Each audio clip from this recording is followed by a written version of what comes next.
Bon, j'ai fait l'informatique, comme vous pouvez vous en douter. Travaillé dans plein de boîtes. J'ai commencé par NRB. Dans NRB, j'ai employé 14 d'NRB au SAR, pour vous donner une idée. Ça peut grandir depuis lors. Travaillé chez Siemens en tant que chef de projet. Et puis je rejoins Cisco, que vous ne connaissez probablement pas. Mais Cisco est basé à San Francisco, c'est la fin de Cisco. San Francisco, c'est le nom. Donc c'est la Bay Area, c'est tout ce qui est Internet, etc. J'ai rejoint ça en 97, donc je suppose que vous n'étiez pas encore né. Ça fait 26 ans maintenant. Où j'ai commencé à travailler directement dans la sécurité, puis j'ai travaillé dans la sécurité, puis j'ai travaillé dans la sécurité. Et puis l'avantage de la sécurité, c'est que ça touche à tout. Vous ne pouvez pas avoir une solution informatique qui est sécurisée sans qu'elle soit sécurisée partout. Ça touche tous les départements d'une entreprise, depuis les ressources humaines qui gèrent les salaires, jusqu'à la production qui gère la chaîne de production, mais aussi au bureau du design, à l'informatique, etc., à la comptabilité et compagnie. Donc c'est très intéressant, on voit chaque fois une vue transversale des sociétés. D'un côté, ça veut dire aussi que si on voulait avoir une solution sécurisée, il faudra la sécuriser partout. Vous connaissez bien l'histoire du maillon. La chaîne est aussi forte que son maillon plus faible, c'est le cas. Les attaquants vont toujours choisir le point faible. Si vous promenez dans le carré le soir, vous êtes le tout petit à côté de deux grands Malabar, quelqu'un d'hostile arrive, sur qui va-t-il taper? Peut-être le petit Malabar, au milieu, ça sera vous. Les grands Malabar, j'espère que c'est une image, j'espère. Mais c'est un peu le cas. Donc le moyen plus faible. Et pour leur après, travailler en sécurité, touchant à tout dans le domaine technique également. Ces dernières années, maintenant depuis une dizaine d'années, surtout focalisé sur la sécurité de l'évolution d'Internet, qu'on appelle IPv6, vous connaissez l'adresse IP. Souvent, c'est 4 chiffres, 4 nombres, séparés par des points. Si vous les calculs, c'est sur 32 bits. 2 exposants 32, ça fait combien? 2 exposants 32, ça fait combien? Oui, exactement, bien, 4 milliards. On est combien sur la Terre? 9, ok. Y a-t-il assez d'adresses IP pour chaque habitant? Ben non, ben voilà. Donc, gros problème qu'on a découvert quand j'ai commencé chez Cisco, en 97 d'ailleurs. On a donc fait une évolution d'IP, qu'on appelle IPv6, la version 6, qui a des adresses sur 128 bits. Donc, il y a 2 exposants 128. Ça, je n'ai pas demandé le calcul parce que je ne sais même pas lire moi-même. Mais il y a suffisamment d'adresses IP pour tout le monde, même si chacun a une montre connectée à un GSM, éventuellement une voiture connectée, un tuyau connecté, etc. Il y a assez. Je vais m'occuper de ça, principalement maintenant. En plus, je m'occupe de toutes les standardisations, donc tout ce qui est pour communiquer. Il faut évidemment que les langues se parlent entre eux. Quand votre GSM parle au GSM vis-à-vis d'un serveur quelque part, il faut que tout le monde parle le même langage. On appelle IP, TCP, je suppose que vous avez des notions d'HTML et de CSS, etc. Et il faut standardiser tout ça. Il faut que votre smartphone, iPhone ou Android lisent la même page et puis la même page de la même manière. Et ça, on a besoin de standards. Et les standards au niveau Internet sont faits au sein d'un groupe qui regroupe plus ou moins 1500 ingénieurs au niveau mondial, qui s'appelle l'IETF, Internet Engineering Task Force, dont je fais partie depuis maintenant quelques années, et j'ai un rôle de directeur là-bas. Voilà, assez pour moi. Pour vous donner un petit peu l'idée de ce qu'on fait en sécurité. L'année passée, j'ai reçu un SMS comme ça. Il dit, bon, c'est en flamand, hein. Je suis francophone, même si mon grand-père était flamand. Je parle le néerlandais, soyons honnêtes. Très important, hein, parenthèse, les langues. Et je ne parle pas du C, du Python ou du PHP ou autre chose. Je parle ici du Netherlands et de l'anglais. Je suis bien qu'à Liège, on est très monolingue, wallon, mais c'est vraiment important. En clair, cher client, référence machin chouette, hein, on a découvert et blablabla. La preuve, c'est là. Securezone.info. Alors, déjà, on a la chance en Belgique que je suis client ING, de fait, mais chez ING, je parle français. Je reçois mes communications en français. Donc là, l'attaquant, on va voir comment ça s'est passé, a envoyé ça en irlandais parce que 55% des Belges parlent flamand. Donc autant taper sur les 55% des gens qui sont les plus riches en plus en général que les 45% qui parlent français qui sont plus pauvres. Hein? Ça, c'est futé. Et par contre, moi, ça me donne directement un indice. Puis bon, d'accord, HTTPS, vous savez que le S, on le reverra rapidement par la suite, ça veut dire sécurisé. Oui, c'est sécurisé dans le sens que tout est chiffré, que personne ne peut espionner quand je me fais attaquer. C'est pas parce que c'est sécurisé ici que c'est important. Par contre, je sais que je serai là, hein, sur securizone.info. Pourquoi est-ce qu'ils ont choisi ING? J'ai montré celui-là, mais j'en ai reçu un de Belfius et de BNP Paribas, qui sont les 3 grosses banques belges. Combien trouvons une carte ING, par exemple, ici? Le c'est juste, c'est pas... Ah oui, c'est moi, un cinquième. Je voudrais dire plus, mais bon, c'est pas grave. Donc, un cinquième des gens auraient reçu ça en français. Vous êtes intelligent, vous n'aurez pas cliqué. Mais imaginez votre petit frère, votre grande sœur, l'aurait peut-être fait. Donc, je regarde maintenant. Donc, le nom, securizone.info. Ça paraît sérieux. Et donc, je vais demander, donc c'est utilitaire sous Linux, dit que c'est Domain Internet Buffer, où je vais aller voir sur Internet, ça correspond à quelle adresse IP.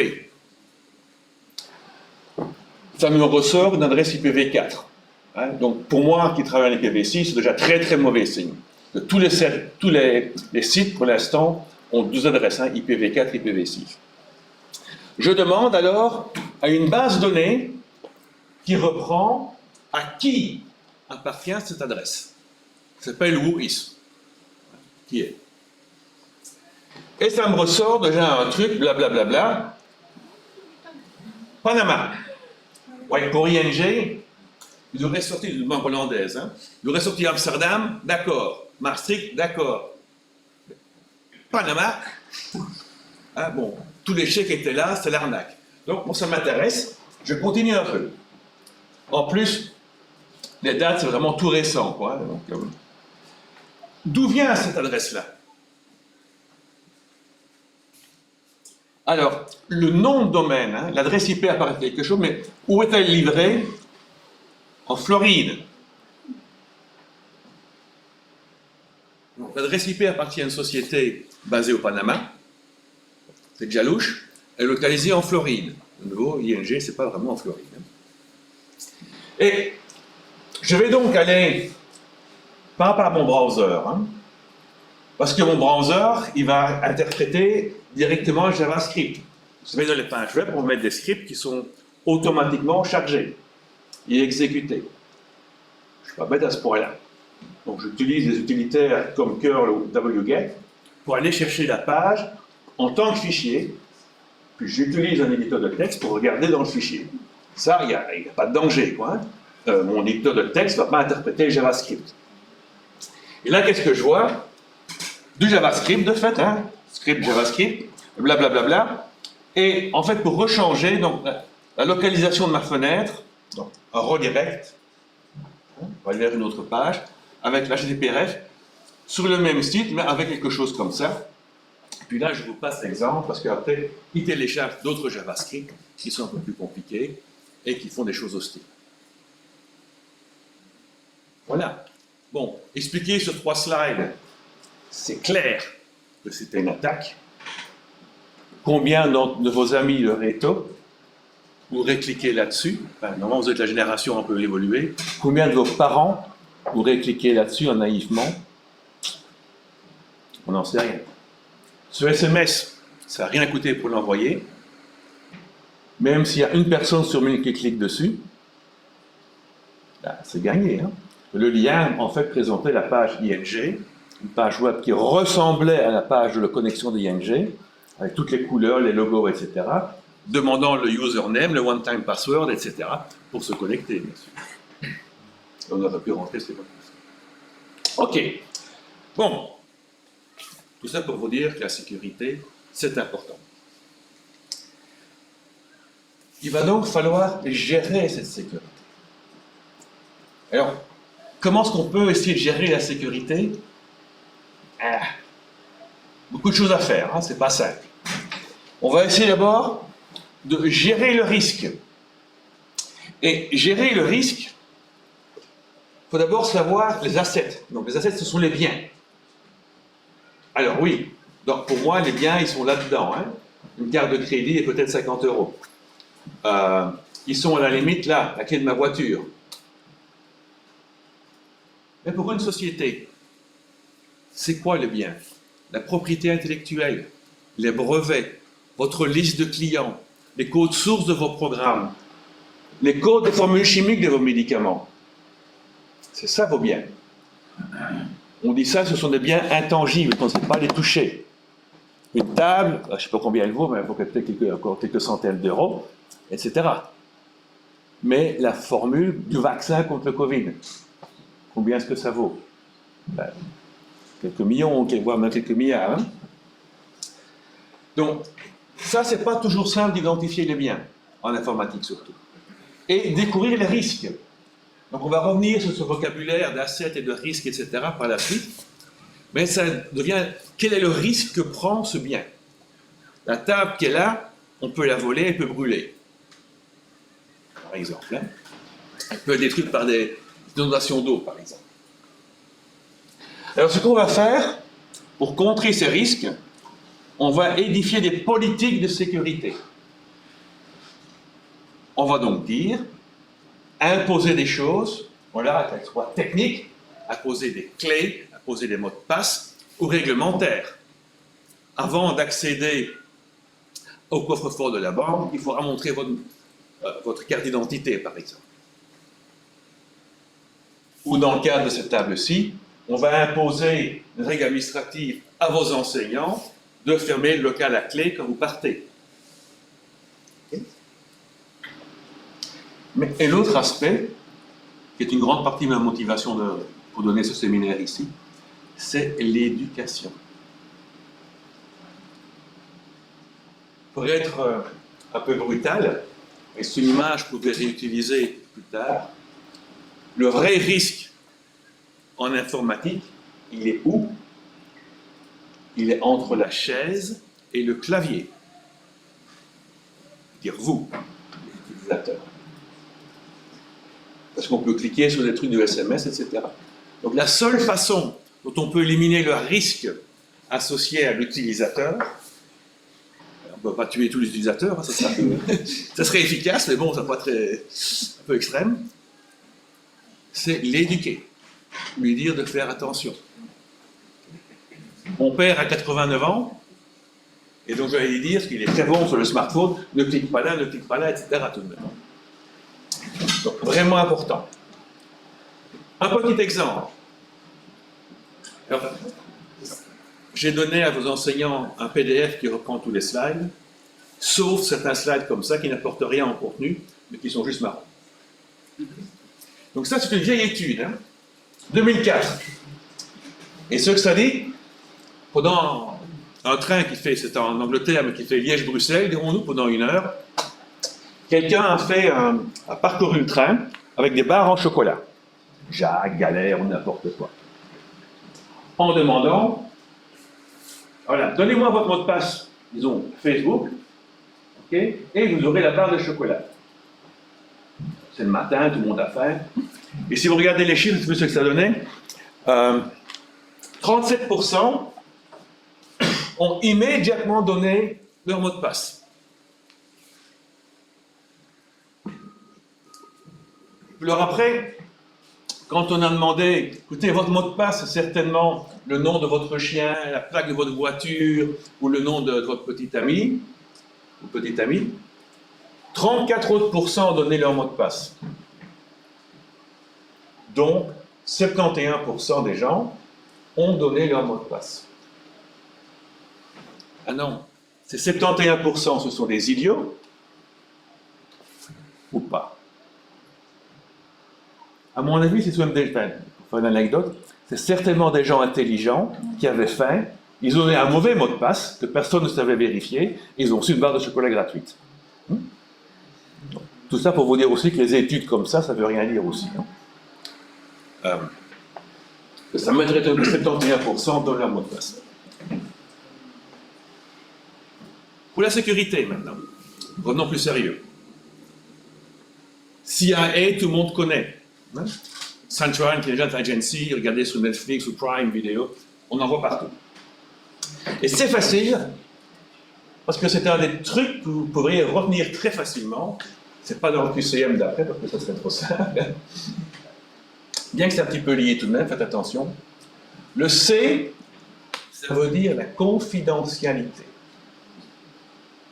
Donc quand j'ai une information, seuls les destinataires que le propriétaire de l'information a sélectionné peuvent la lire. C'est le secret. Seuls ceux qui sont au courant du secret peuvent avoir accès au secret. Le I, c'est l'intégrité.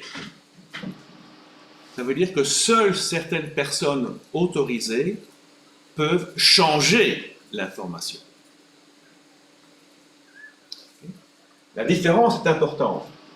La confidentialité, c'est par exemple les questions du QCM qui va arriver. Vous ne les connaissez pas pour l'instant. On les connaît. Okay? L'intégrité, c'est le fait qu'une fois que vous avez rempli le QCM, là vous avez une note, je suppose, vous ne pouvez pas changer la note et changer la note qui était de 0 sur 20 en 20 sur 20. Ça, c'est l'intégrité. Le A, malheureusement, ça ne marche pas super bien en anglais, en français. Availability, donc disponibilité. Le fait que l'information soit toujours là. Ça serait bête qu'après avoir fait le QCM ou un examen, vos profs vous disent on a perdu les points, il faut recommencer tout à zéro. Vous ne serez pas content. Hein? Non, 20, tu veux dire. Mais c'est un peu ça. Petit quiz, de nouveau qui n'est pas dans le QCM. Pour une banque, qu'est-ce qui est le plus important? La confidentialité, l'intégrité ou la disponibilité? Confidentialité? Confidentialité? Les trois, oui, ça c'est pas faux, évidemment. Le plus important, non, c'est bien, c'est bien. Diplomate, hein, si vous êtes un informatique, le diplomatique, c'est très bien. L'informatique, c'est mieux. Non, en fait, c'est l'intégrité. Parce que pour la banque elle-même, qu'on sache que j'ai sur mon compte en banque 100 000 euros, la banque, elle s'en fout. Hein. Si la banque, ING dans mon cas, dit « Ah, monsieur Mac a 100 000 euros sur son compte », s'afficher dans la une de tous les journaux, ça m'ennuierait, hein, clairement, mais la banque, par le publicité, c'est pas important. Par contre, l'intégrité pour une banque, c'est le plus important. Parce que si moi, je peux transformer les 100 000 euros en 1 million, voire 10 millions d'euros, en mettant des zéros, comme tu le disais si bien, mais bon, à la fin, hein, eh ben, la banque, elle va perdre. Donc, c'est juste un exemple pour vous dire que beaucoup de gens confondent la sécurité avec la confidentialité. Ça peut tous tomber dans le piège, entre guillemets. Mais l'important, souvent, c'est l'intégrité. Que l'information soit là, ne puisse pas être changée. Donc, ça fait la sécurité. On a l'inverse, DAD. Donc, ce qui veut dire papa, hein, en anglais familier. L'inverse de la confidentialité, c'est la divulgation, disclosure. Donc, quand une attaque rend public des secrets, on a vu tous les papiers qui ont été mis sur le web, dans Twitter et Disclosure, à propos des informations en Ukraine, etc., il y a une semaine ou deux, c'est une divulgation.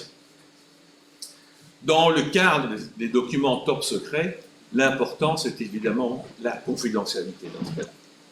L'altération, c'est quand on change les points, on change le solde de compte en banque. Et la disruption, c'est quand on casse un service. Le service n'est plus disponible. Ça veut dire qu'il n'y a pas de sécurité. Donc, chaque fois que vous verrez quelque part un système informatique ou autre d'ailleurs, hein, il n'y a pas que l'informatique, essayez de penser toujours à CIA. Est-ce que le système a besoin de confidentialité? Est-ce que le système a besoin d'intégrité? Est-ce que le système a besoin de disponibilité? Il y aura toujours les trois, comme dit votre collègue, mais lequel est le plus important et sur lequel on doit mettre le focus. Quelques attaques. Sur certains slides, vous verrez un monsieur barbu avec des moustaches et des lunettes. Et donc, chaque fois que je donne ce slide-là, il y a toujours au premier rang.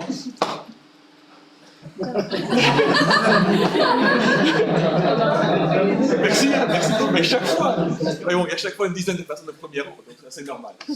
Et en informatique, il y a même plus d'hommes que de femmes, malheureusement. Et mon épouse est informaticienne.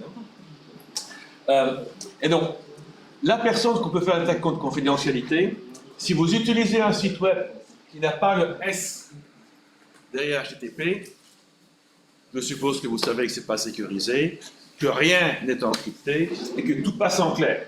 Donc quand vous rentrez votre username et votre mot de passe, même si sur votre écran c'est des petites étoiles qui apparaissent, c'est clair que l'information de votre mot de passe est envoyée en général en clair sur le serveur. Et le serveur, votre mot de passe, ce n'est pas des petites étoiles. Il doit avoir votre mot de passe. Donc ce n'est pas le cas tout le temps, mais en général c'est comme ça. Et donc vous voyez le mot de passe qui arrive sur le fil. Et dans les cours de réseau, vous utiliserez des outils comme WhatsApp, ou TCP/Dump ou autres, qui permettent de voir tout ce qui se passe en Wi-Fi et tout ce qui se passe sur un câble. Et donc vous voyez ça directement. Donc ne jamais utiliser des sites HTTP, clairement.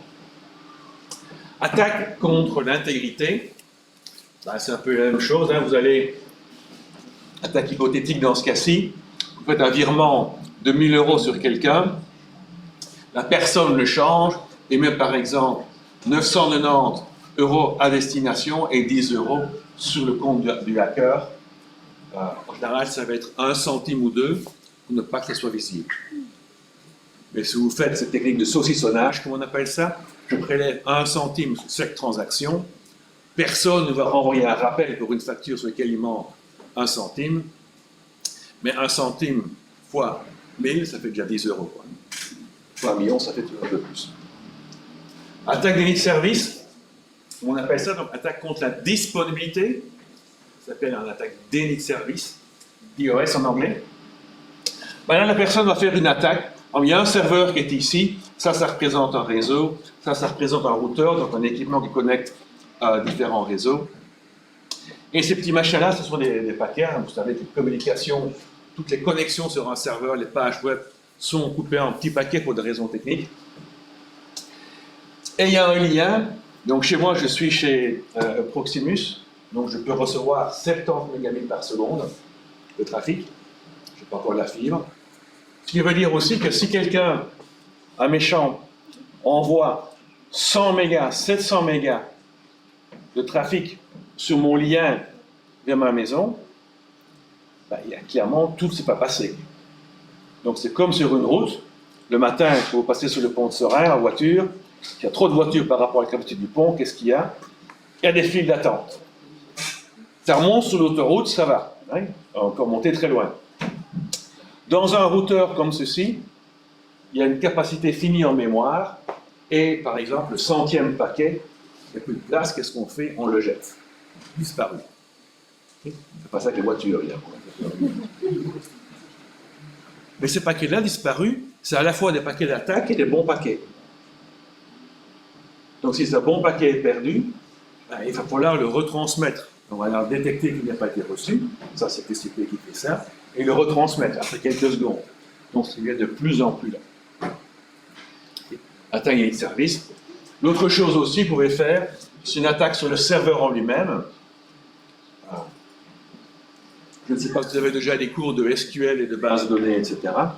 Et vous savez que chaque fois qu'on fait une requête sur un système de fichiers ou une base de données, on en fait une, ça va, mais certaines sont extrêmement longues, très complexes, qui nécessitent de parcourir tout un fichier, parfois de plusieurs gigabytes, pour trouver une seule information.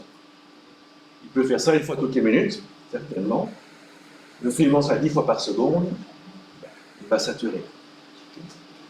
Donc le serveur ne va pas fumer comme je l'indique ici, mais il sera tellement lent que tous vos clients vont râler et on va écrire « Ah, le site du soir, le journal, ou le site de Belfius ne marche plus.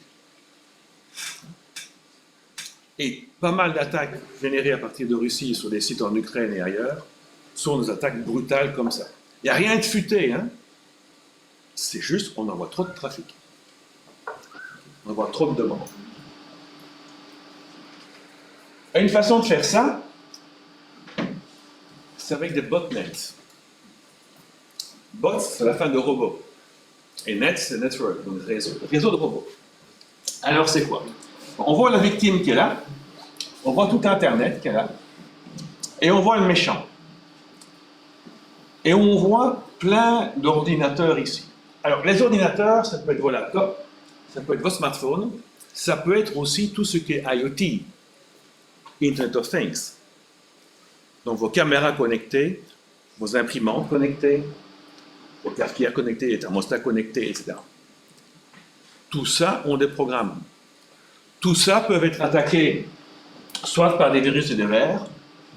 Donc, il y a un ver très connu qui s'appelle Mirai, qui a attaqué justement toutes ces caméras connectées, etc. Les imprimantes connectées.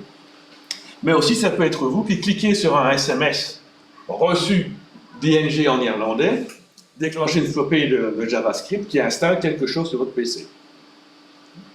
Et tout ce que ça, on installe donc du malware, de nouveau via des vers, ou via ce qui est entre le clavier et l'écran, hein, entre le clavier et la chaise, pardon, du malware, donc des mauvais logiciels, sur une flopée de devices. Quand je dis flopée, je parle des livres, 100 000. Donc on a des botnets qui représentent 100 000 PC, dans tout le monde évidemment.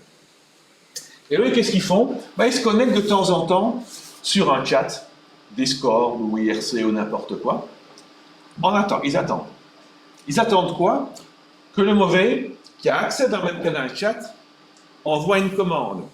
Voilà, pendant 5 minutes, envoyer plein de paquets, plein de trafic sur cette adresse IP, les serveurs. Alors, même si chacun des PC, même une caméra est connectée avec 1 mégabit par seconde, c'est pas générer beaucoup de paquets, beaucoup de trafic. 1 mégabit par seconde, pas comme je l'ai dit, 10 000 PC ou 100 000 PC, ça fait 10 gigabits par seconde. Que le machin, le nouveau ne va pas fumer vraiment, mais il sera très lent, il ne marche pas. C'est comme ça que ça se passe. Hein. Avantage d'un botnet pour l'attaquant, la police qui est là, qui essaie de savoir d'où ça vient. On peut voir d'où viennent les paquets. Il va repérer une imprimante en Australie, une caméra en Taïwan, un PC en Égypte, etc. Qu'est-ce qu'il va faire s'il attaque dans l'Égypte? Vous croyez que la police belge va aller en Taïwan, se ferait payer, va aller chercher la caméra qui ne marche pas? Non. Clairement, c'est un gros souci. Et ces botnets se louent. Et c'est pas cher. On le vaut on appelle le dark web, mais ce n'est jamais des canaux de chat. On peut louer ce genre de botnet pour une 50aine d'euros pendant une dizaine de minutes. Pas cher, hein? Certains d'entre vous font de l'e-sport ou des trucs sur le Counter-Strike, etc. Ouais. Donc le ping, c'est important. Qu'est-ce que vous croyez qu'il se passe si votre connexion est attaquée par 100? Un tout petit botnet de 100 pendant 1 heure qui réduit votre rapidité sur le réseau pendant 1 heure. C'est ennuyant, quoi. Bon, si vous jouez pour le plaisir, c'est chiant, mais c'est en plus. Si vous jouez pour de l'argent, ça va. Mais bon, c'est un risque, quoi. Donc il faut avoir des... C'est réel. Et donc, juste pour une idée, il y a quelques années, donc, les journaux belges ont subi ce genre d'attaque. Il y a des moyens de contrer ça, tout simplement en mettant le contenu des journaux un peu partout dans le monde, et en mettant des copies des journaux un peu partout aussi, et en changeant l'adresse IP des journaux. Donc, votre browser, il va changer d'adresse IP rapidement, mais l'attaquant, le botnet, typiquement, il continue d'attaquer l'ancienne adresse. C'est une des façons de faire. Vocabulaire. Il du vocabulaire, des questions qui arrivent. Hein. Faites attention, donc. Vulnérabilité, c'est quoi? C'est une faiblesse, vulnérabilité, dans le logiciel, un bug. Mais les bugs existent dans l'hardware aussi. Hein. Ou dans les procédures. Un exemple classique que j'ai bien de citer, même si l'exemple date franchement, vient d'un film qui s'appelle Ocean 12. Ocean 11, enfin, le premier. Ça se trouve encore sur Netflix, hein, c'est un truc qui a au moins 15 ans. C'est quoi? C'est une bande de 11 personnes, amis d'Ocean, qui est un gars, qui veulent cambrioler un casino à Las Vegas, dont le coffre-fort est dans une espèce de cave protégée par des gardes, etc., des rayons laser, des gaz innervants et tout, enfin, tout le tralala qu'on voit dans les films. Et ils parviennent à voler l'argent. Comment est-ce qu'ils font? Ils envoient 2 personnes qui attaquent et qui ligotent certains gardes, descendent dans l'espèce de tunnel et passent entre rayons laser, clac, à un moment donné ça se déclenche. Donc le casino fait quoi? Appelle la police. Un quart de police arrive, 10 policiers descendent avec des gros sacs, des armes, on n'a rien trouvé et 12 policiers ressortent. Vous avez compris? Ok? Donc les 10 policiers, soi-disant policiers, étaient de mèche avec les 2 voleurs, et ils sont ressortis en tant que policiers. Là, la faiblesse, ce n'était pas un bug, une vulnérabilité dans le hardware ou dans le software, était dans les processus. Il aurait fallu que la personne qui gère le casino compte le nombre de gars qui rentrent et le nombre de gars qui sortent. Parce qu'évidemment, le gros sac était rempli de papier au départ et rempli de billets en sortant. Vulnérabilité dans la procédure. Mais en tant que tel, c'est pas grave. Une vulnérabilité, par exemple, c'est de ne plus avoir de cadenas ou de clés sur votre porte de votre maison. Franchement, si vous habitez au fin fond de l'Ardenne et que vous laissez votre porte grande ouverte pendant la nuit, à part avoir froid ou avoir des moustiques, personne n'ira rentrer chez vous. Ok?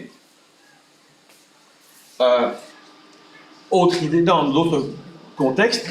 Donc je reviens du Japon, c'était il y a 3-4 semaines. Là-bas, quelqu'un a laissé son laptop dans une pièce ouverte à tout le monde. Et il a eu peur, le lendemain, le laptop était toujours là. Personne ne le vole au Japon. Okay. Faites ça place Saint-Lambert. Bon, 5 minutes, 10 minutes maximum, quoi. Donc pour ça, il faut non seulement une vulnérabilité, mais il faut une menace. La vulnérabilité en côté, c'est pas grave. Il faut un méchant, quelque part, qui soit un pirate, ou bien un pirate humain, ou bien un pirate informatisé, donc un ver ou un virus. Et alors, sur base de tout ça, on mesure le risque.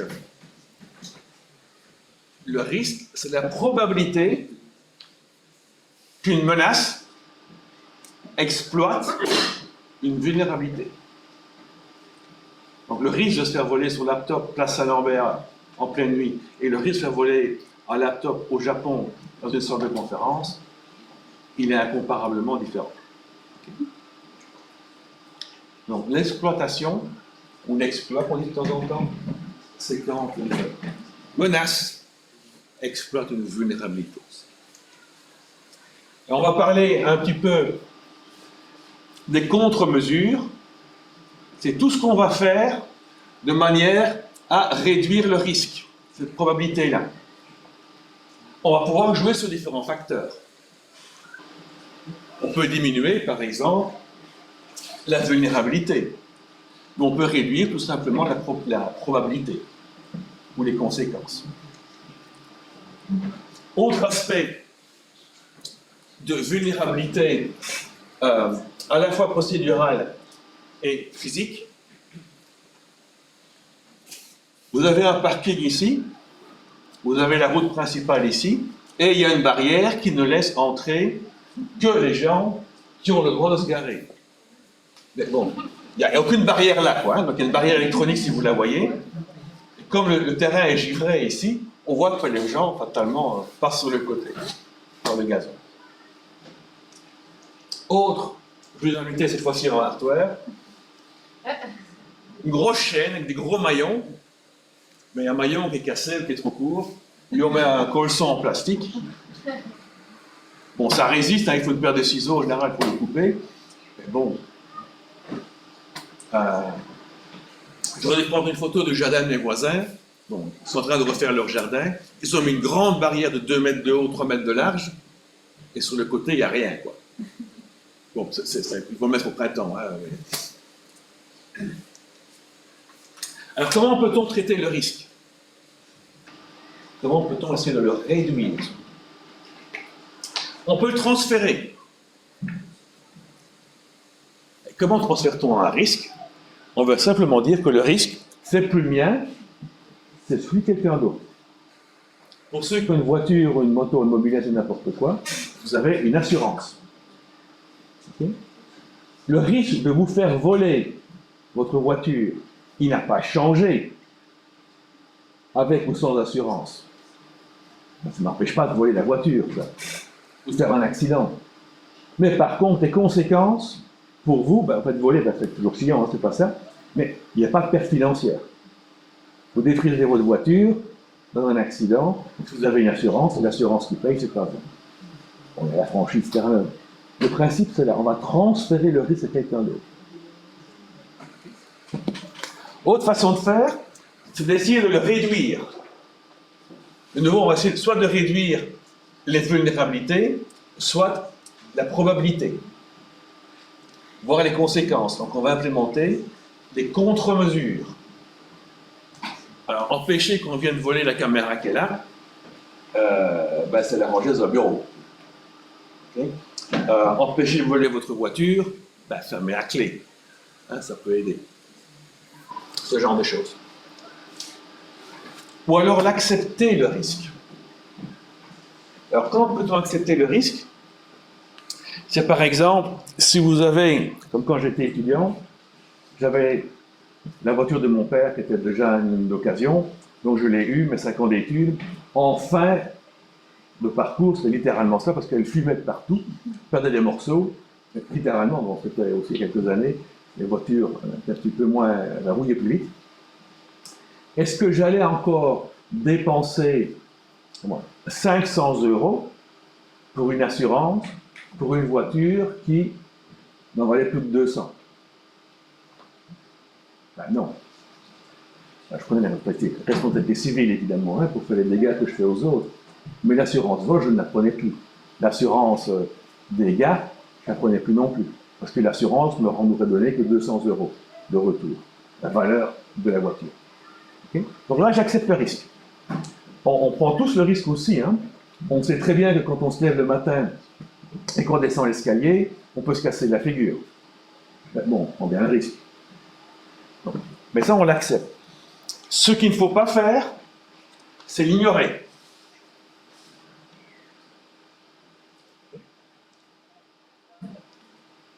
Prenons un exemple un petit peu bidon.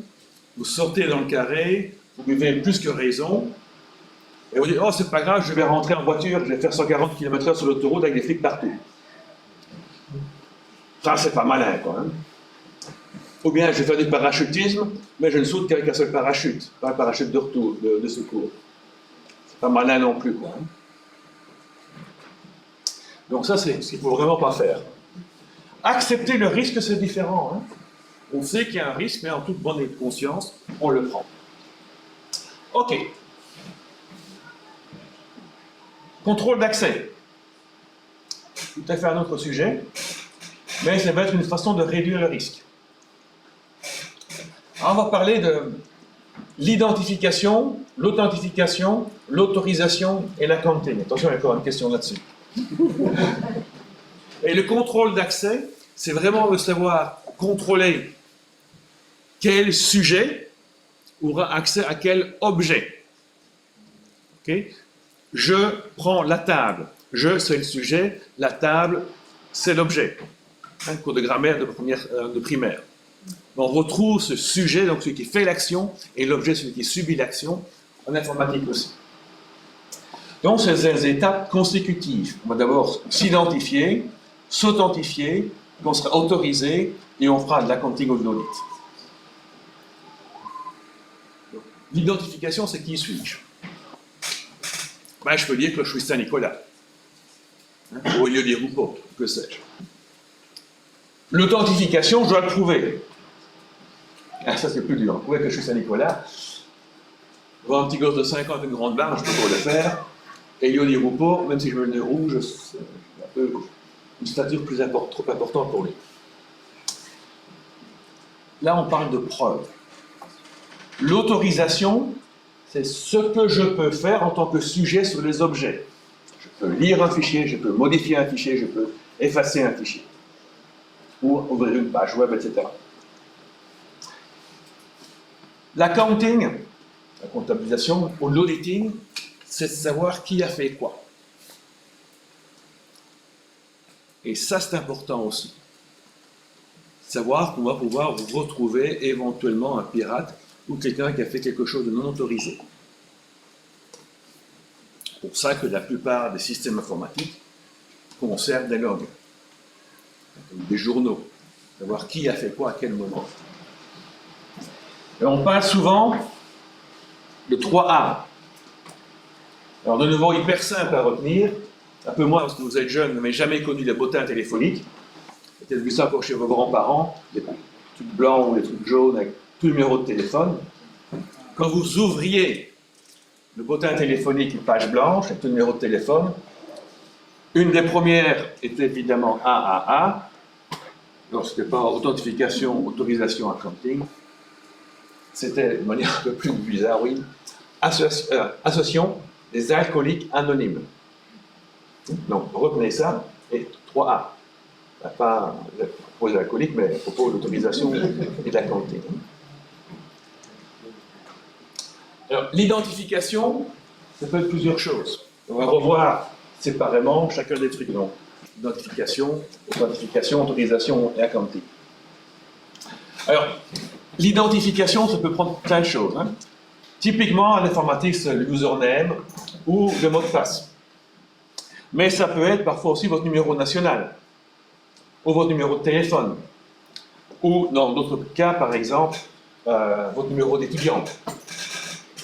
Je ne sais pas comment vous authentifiez dans tous les formulaires et les sites web de l'école, mais probablement soit par un nom d'étudiant, un numéro d'étudiant, quelque chose comme ça. Mais tout ça, je peux prétendre être n'importe qui. Ce n'est qu'une identification. Par contre, si on parle au niveau des biométriques, et on verra là-dessus, mais pour faire simple, les empreintes digitales, c'est à la fois une identification, parce que vous êtes unique, les empreintes digitales sont censées être uniques, okay, mais c'est aussi une preuve. Okay.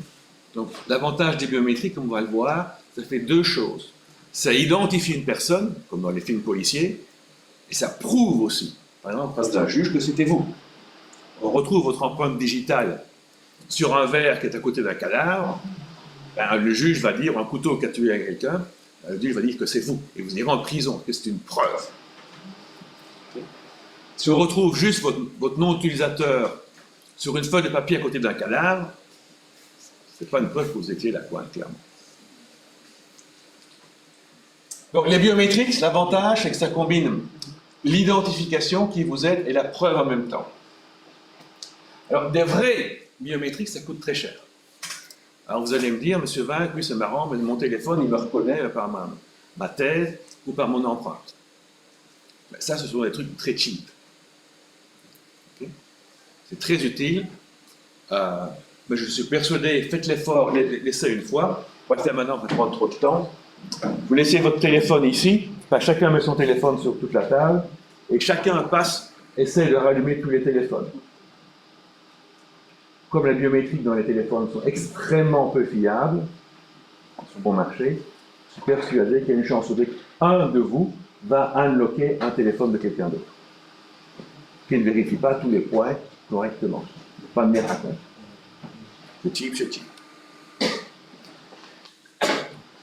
Et l'autre truc, c'est, donc il y a les fausses acceptations, ce qu'on disait, donc vous allez unlocker le téléphone de quelqu'un d'autre. Mais on a parfois aussi, surtout avec les chips, de nouveau, des faux rejets. Donc, la personne, elle est bonne, mais mon téléphone ne me reconnaît pas. Personnellement, sur mon Samsung, j'ai le doigt un peu mouillé, c'est fini, quoi. Hein. Marche plus. Donc, on peut un peu régler la sensibilité, donc les réglages, est-ce que je suis trop souple, j'accepte de trop, ou je rejette de trop. C'est pour ça que, typiquement, mon doigt mouillé ne marche pas parce qu'il rejette de trop, il a tendance à faire ça. Non, parce qu'il est cheap, donc il essaie d'être cheap, mais du bon côté, quoi. Rejeter plutôt que d'accepter. Dans la biométrique, donc, on parle des fingerprinting. Maintenant, c'est super bien accepté. Il y a aussi la forme de la géométrie de la main. La rétine, le scan de la rétine. Ça, la rétine, c'est ce qu'il y a dans l'œil, hein, dans le fond. Donc, il est parsemé de faisceaux sanguins pour irriguer le fond, évidemment. Et ce schéma de vaisseau sanguin est unique. Mais ça veut dire qu'il faut mettre son œil tout près de quelque chose, une caméra qui va voir dans le fond. Il faut se mettre compte, parce que c'est pas vraiment marrant. Hein. Ça, c'est plus simple, c'est l'iris. L'iris, c'est la partie bleue dans mon cas, ou moi d'autres personnes, entre la partie noire de l'œil et la partie blanche. Qui là aussi, on va tous vous dire, vous avez les plus beaux yeux du monde, c'est à cause de l'iris. Okay. Et un ordinateur peut reconnaître si c'est votre iris ou pas. Gros avantage, il suffit de passer avec les yeux ouverts. C'est pas mal. Aussi, parfois vous devez signer avec un stylo qui contient des capteurs d'accélération. Et les signatures, en fait, elles ne sont jamais les mêmes dans mon cas, mais l'accélération est fortement semblable. L'empreinte vocale, bon, à l'époque des deepfakes, ça ne marche plus très bien, ça. Reconnaissance faciale aussi, de nouveau, à l'époque des deepfakes, ne marche plus des masses non plus, hein, pas très utile. Alors, ça c'est pas mal, on les voit de plus en plus. Bon, c'est bien pour un téléphone. Maintenant, si vous pensez à ouvrir un coffre-fort avec des empreintes digitales, la technique de les reprendre comme dans tous les films, et ça marche, hein, etc. Mais il y a des cas où, pour copier l'empreinte digitale de mon index, on me la vole, mon empreinte digitale. On ne va pas le faire des complications avec des verres, des tasses et des empreintes en 3D, on coupe le doigt. Hein. Et ça arrive, c'est arrivé. L'empreinte de l'iris, même chose. On enlève l'œil. Hein. Bon, c'est beaucoup moins marrant, hein, directement que dans les films. Dans les films, on ne montre pas ça comme ça, c'est un petit peu trop gore. Mais c'est arrivé. Donc, on se pose le problème. Est-ce qu'un employeur peut imposer un tel risque sur les yeux ou les doigts de ses employés s'il veut utiliser des biométriques pour son entreprise?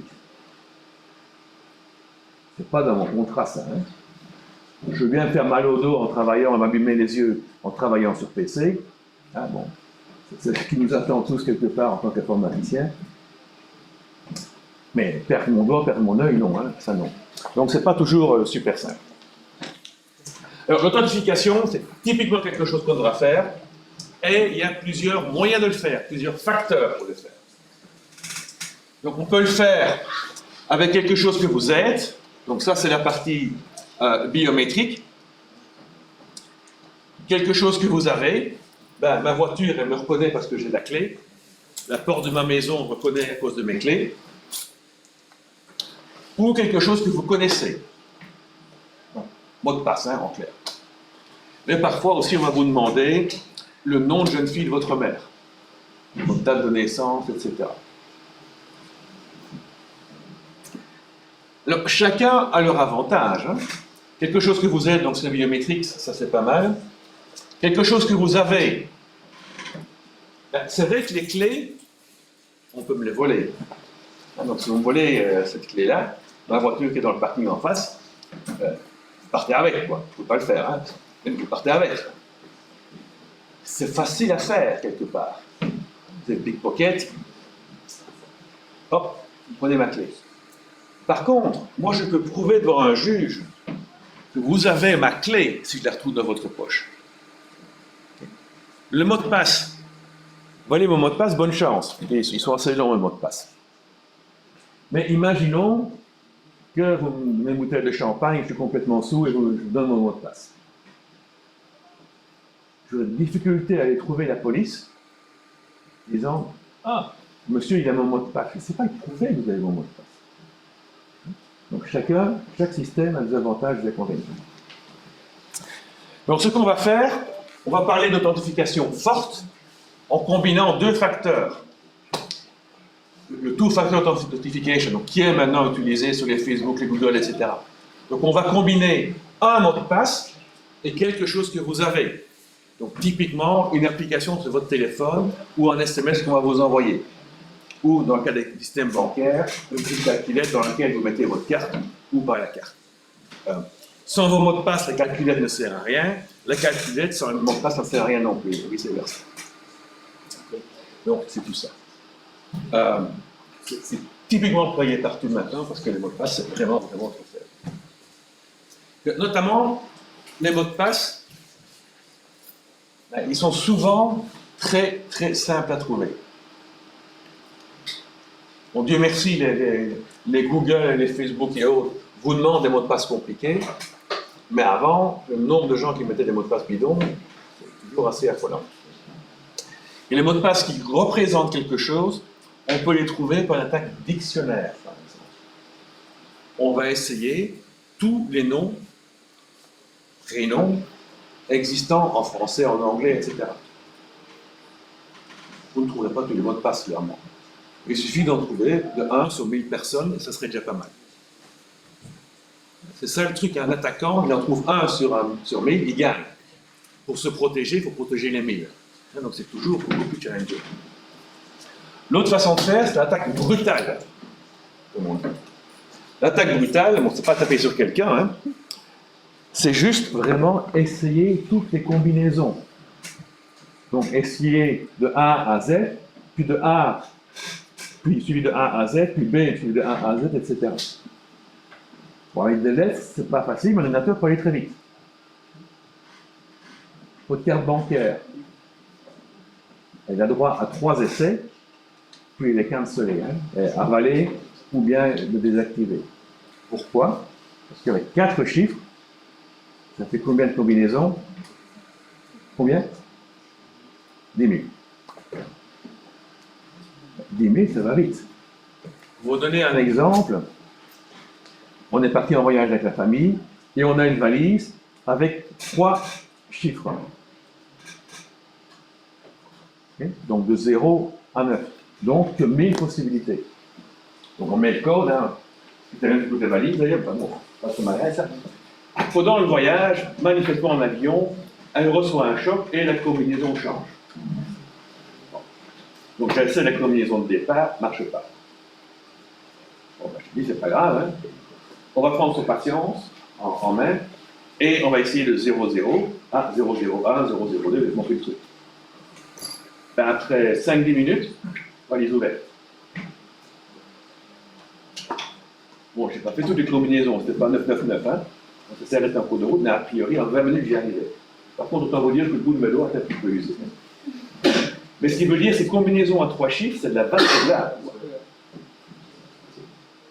C'est de la vaste blague. En un quart d'heure, 20 minutes, si vous avez l'habitude, vous arrivez au bout. Donc ça, c'est l'attaque brutale.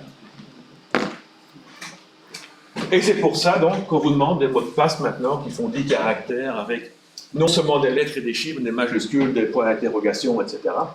Parce que si vous avez que des lettres minuscules, ben, c'est 26 possibilités. Donc, si vous avez 6 caractères, 26 possibilités, ben, ça fait 26 exposant 6. C'est déjà beaucoup, mais ce n'est pas terrible. Si vous passez majuscule, minuscule, ben, ça fait 52 possibilités. Vous rajoutez les chiffres, ça fait 62.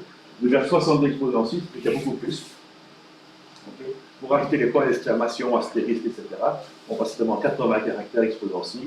C'est beaucoup plus que 26 exposant 6. Ce n'est que ça. C'est casse-pied, mais c'est comme ça. Donc, les caractéristiques d'un mot de passe, il faut qu'il soit simple à retenir et compliqué à trouver. Ce n'est pas toujours simple. Le nombre de fois que j'ai vu des gens qui l'écrivaient, non pas en dessous du clavier, mais quelque part ailleurs, c'est vrai que ça existe. Hein. Donc, jeu de caractères différents, sources différentes, etc. Uniquement pour résister à l'attaque brutale, pas devinable, donc pas un mot en français, néerlandais ou n'importe quoi, pour résister aux attaques dictionnaires. Et un petit truc, tous les mots de passe sont basés là-dessus, sont des acrostiches. Alors, c'est pas une injure, mais vous l'avez tous fait ça certainement à l'école secondaire, voire primaire, ou la fête des mères, ou la fête des pères. Vous avez écrit de manière verticale maman, et puis vous avez écrit chaque fois une petite phrase. Ma maman a quelque chose. Chaque fois un mot commençant par la première lettre. Okay. La première était en rouge, etc. Et les autres en un peu plus petites pour faire joli. C'est l'acrostiche. Donc vous pouvez faire la même chose. Prenons le mot de passe. Vous rigolez, hein, second degré. Ce cours, c'est vraiment le meilleur que j'ai jamais suivi, point exclamation. C'est ça que je dis second degré. Il suffit de prendre la première lettre de tout, vous avez le mot de passe qui est là. C'est clair que ça va résister à ta dictionnaire, ça. C'est pas devinable. Okay? C'est pas le prénom de mon épouse, non, ça va du tout. Etc. Encore, j'aurais pu jouer avec les majuscules minuscules. Ça va, seule une attaque brutale va pouvoir gagner. Je me suis amusé, j'ai remplacé le 1 par là, par le chiffre 1. Donc plutôt que d'avoir 26 choix, j'en ai passé à 36. Mais alors, il y a, vous voyez, ce site-là, il met à jour, pratiquement chaque année, les mots de passe les plus utilisés. Alors comment ils trouvent ça? Il y a de temps en temps des sites web qui sont cassés, okay, et la liste des mots de passe qui n'étaient pas chiffrés devient disponible. C'est pas très moderne de la part du site web, mais c'est comme ça. Donc on a tous les mots de passe, c'est plus commun. Alors, la prochaine fois, pour se mettre là, on voit mieux. Hein, pour ceux qui sont dans ce coin-là, comme ça vous aurez les mots de passe. Le premier mot de passe, c'est 1, 2, 3, 4, 5, 6. C'est souvent le mot de passe par défaut sur certaines applications. L'autre, c'est AZERTY ou QWERTY, la première lettre du clavier, bien sûr. Il y a Loulou, Doudou, Marseille, etc. Donc ça, c'est pour les mots de passe en français. Mais sinon, vous avez aussi Change Me, Password. C'est un qui est un peu plus compliqué. C'est pas AZERTY, c'est AZERTY UOP. Donc toute la ligne. Et franchement, je connais au moins un réseau Wi-Fi d'une société dont le mot de passe, c'est ça, quoi. AZERTY UOP. Eh oui, en 2023.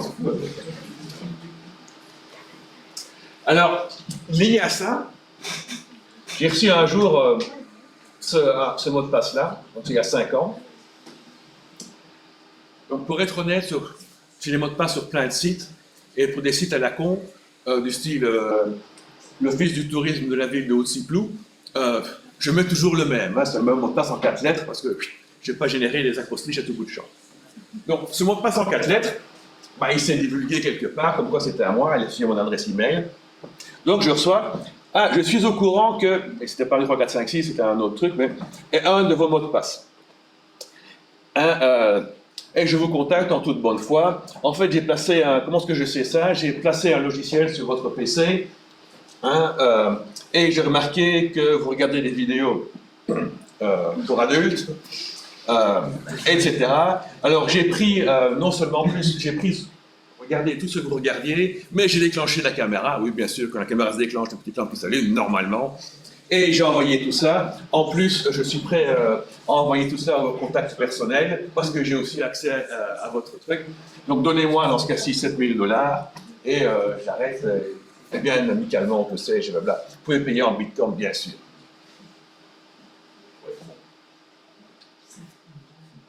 Franchement, c'est comme le SMS, quoi. Hein, faut pas rigoler, ça. Et donc, le truc, c'est dans ce cas-là, le gars avait vraiment mon mot de passe. Hein, le mot de passe que j'avais utilisé, c'était celui-là. Mais moi, c'est le mot de passe bidon que j'utilise sur plein de sites, sans aucune importance. C'était vraiment mon mot de passe. Mais je peux imaginer quelqu'un qui a des mots de passe comme ça, succombe à ça, quoi. Alors, une attaque extrêmement ennuyante contre tout ce qui est authentification, c'est l'attaque qu'on appelle de l'homme du milieu, man in the middle. Première petite anecdote. Donc, je travaille pour une boîte américaine et les Américains sont très sensibles à l'emploi de certains termes.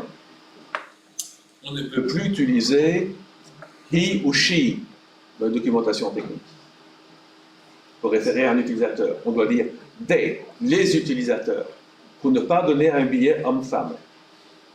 D'un côté, je peux les comprendre quand je vois le nombre de femmes qu'il y a ici. Vous êtes en minorité, mademoiselle. Hein. C'est pas normal. Vous devriez être 50%. Donc, on ne peut plus utiliser man in the middle. On doit utiliser in path attack. Bon, j'ai laissé man in the middle parce que c'est assez facile à expliquer. Il y en a qui jouent aux échecs ici. Vous et vous. Dommage que. Bon. Vous deux. Je parie, on va le faire, je suis prêt à parier 100 €. Moi qui ne joue pas très bien aux échecs, je gagne au moins une partie contre vous ou contre vous. 100 €.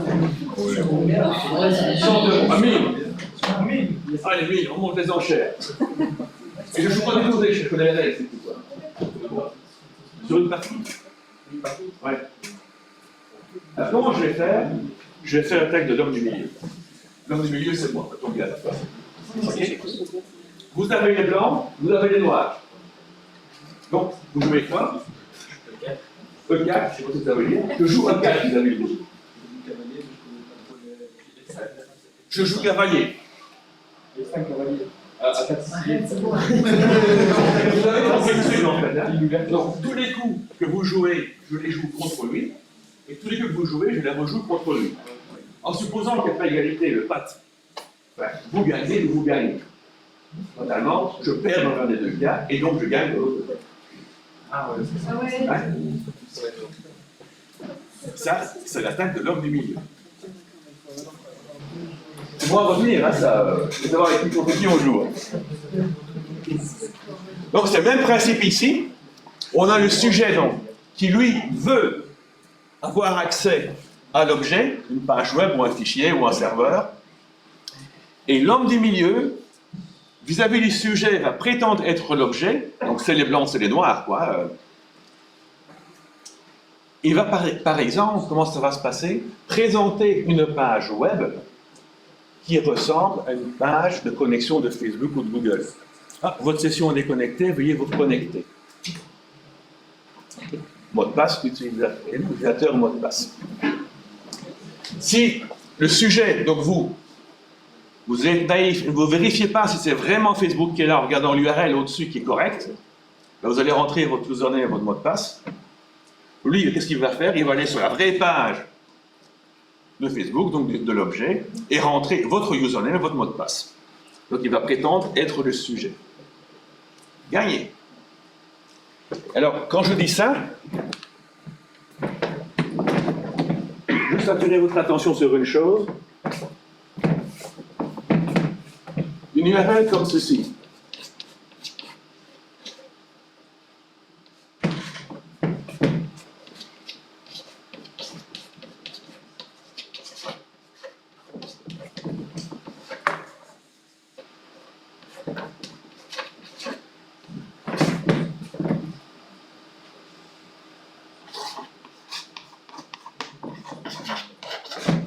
Je ne sais pas si vous savez lire. Donc, HTTPS, donc c'est sécurisé, hein, / facebook.com/fou@ovh.com. C'est Facebook, ça? C'est quoi? C'est un full lien, c'est un full URL. C'est pas vraiment. Non, c'est une vraie URL. Hein. Si vous faites ça, ça ira quelque part. Ça va sur le. Alors, ce que ça fait, donc vous allez aller sur ce qui est après l'arrobase, vous allez aller chez ovh.com, ok, avec le username qui s'appelle facebook.com, c'est une notation dans une URL, et le mot de passe fou. Et donc, si vous recevez quelque chose comme facebook.com, quelque chose qui n'est pas fou, hein, mais qui est, par exemple, plutôt que fou, c'est user, et là, un très très long nom. De nouveau, facebook.com, machin.ovh.com, par exemple. tellement long que c'est pas à droite de la barre d'adresse, on se fait avoir. Hein. Oui? Là, c'est pas un Si, j'ai utilisé ça parce que tout simplement, je voulais pas. Mais j'aurais pu mettre mon nom de domaine, par exemple. Mais oui, OVH est un hébergeur français. Donc beaucoup d'amis travaillent là-bas, donc vous allez avoir de bonne qualité. Ils sont très bien. Je juste utiliser ça parce que ils sont bons, ils sont pas méchants. Ça va? Mais tout ce que je voulais dire, c'est qu'il faut faire attention à l'URL. Et on peut avoir un HTTPS avec le petit cadenas et tout ce qu'il faut. Alors là, une page web, il faut bien faire attention. Donc la seule façon de regarder, c'est l'URL. Vous regardez ceci. C'est un PC Tower. Un PC Tower, ben, le clavier est connecté par un câble. Si vous trouvez ça dans un cybercafé, mais ça n'existe plus trop, ou dans un hôtel ou une auberge de jeunesse sur laquelle vous logez et vous devez utiliser un PC pour imprimer ce que vous voulez, regardez le petit machin. Donc ça, c'est le câble qui vient du clavier. Vous avez un autre mini-câble qui est là, USB, peu importe la connexion, et un petit truc au milieu. Le petit truc au milieu utilise le power qui vient de la prise USB, enregistre sur une petite flash, mémoire flash qui est incorporée, toutes les touches sur lesquelles vous tapez.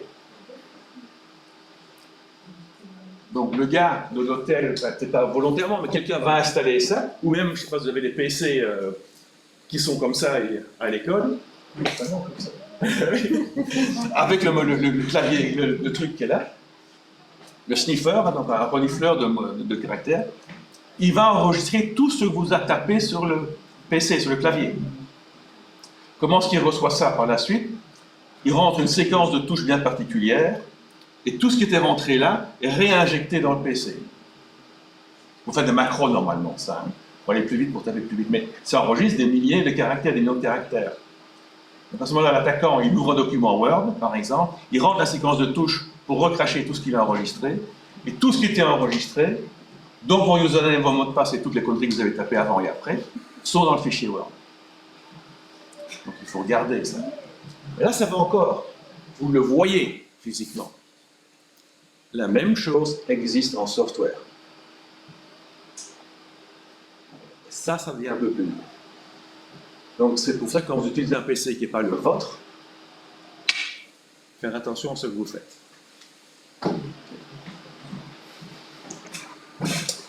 Mais il n'y a pas que ça. Les banques contact et compagnie. Si vous regardez bien, bon, c'est des vraies photos ça, hein. On a mis sur le lecteur de cartes un autre petit truc qui ressemble à ça, qui a la même forme, qui se met entre le vrai lecteur de cartes et l'extérieur, et qui contient un petit lecteur de pistes magnétiques. Ça ne marche pas avec les cartes à puce. Ça marchait pendant longtemps. D'accord, certaines cartes, nos cartes, fonctionnent encore avec la piste magnétique. Et donc, quand vous mettez votre carte là, ben, la piste magnétique est lue par l'appareil de l'attaquant et par le vrai machin. Même chose pour le clavier. Au-dessus du clavier, vous voyez, ce machin-là se rabat dessus, ça a les mêmes touches. Vous poussez sur une touche, le 1 qui est là, ça poussez sur le 1 qui est là, mais ça enregistre aussi, vous avez poussé sur le 1. Donc en clair, vous avez le contenu des pistes magnétiques, qui est juste le numéro de la carte en fait, hein, et le PIN code. Quelqu'un peut recréer sur les cartes, c'est des pistes magnétiques, donc c'est comme une disquette ou n'importe quoi. Ça se réenregistre dessus. On peut avoir des fausses cartes, n'importe quoi, enregistrer dessus le contenu donc on a reniflé là, avec le PIN code.